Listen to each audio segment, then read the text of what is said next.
జరిగినటువంటి రాష్ట్ర శాసనసభ ఎన్నికల్లో కాంగ్రెస్ పార్టీ ప్రధానంగా రేవంత్ రెడ్డి పేదలందరినీ ఆదుకుంటాం, సంక్షేమ పథకాలను అమలు చేసి పేదలకు పెళ్లిదిగా ఉంటామని చెప్పి ప్రకటించినటువంటి రేవంత్ రెడ్డి పెన్షన్లు పొందుతున్నటువంటి వాళ్ళందరికీ 2016 నుంచి 4,000 రూపాయలకు పెంచుతాము, ప్రతి ఒక్కరికి ఇస్తామని చెప్పారు.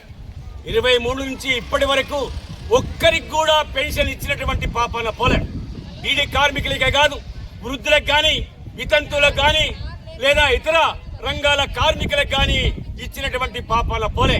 పైగా పెంచుతాం, ఉన్నటువంటి వాళ్ళకి పెంచుతామన్నటువంటిది కూడా ఏ ఒక్కరికి కూడా పెన్షన్ పెంచి ఇచ్చినటువంటి పాపాన పోలే.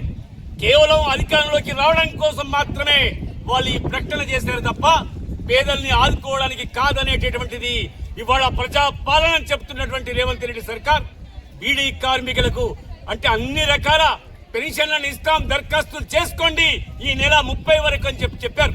ఆ దరఖాస్తు ప్రొఫార్మా, ఆ దరఖాస్తు నమూనాలో బీడీ కార్మికుల కోసం పెన్షన్ కోసం అప్లై చేయడానికి, దరఖాస్తు చేసుకోవడానికి ఆప్షన్ లేనేలేదు.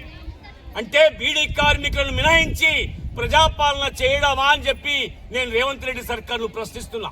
ఇది ఎక్కడి న్యాయం అని చెప్పి ప్రభుత్వాన్ని అడుగుతున్నా. మాట్లాడితే పేదలని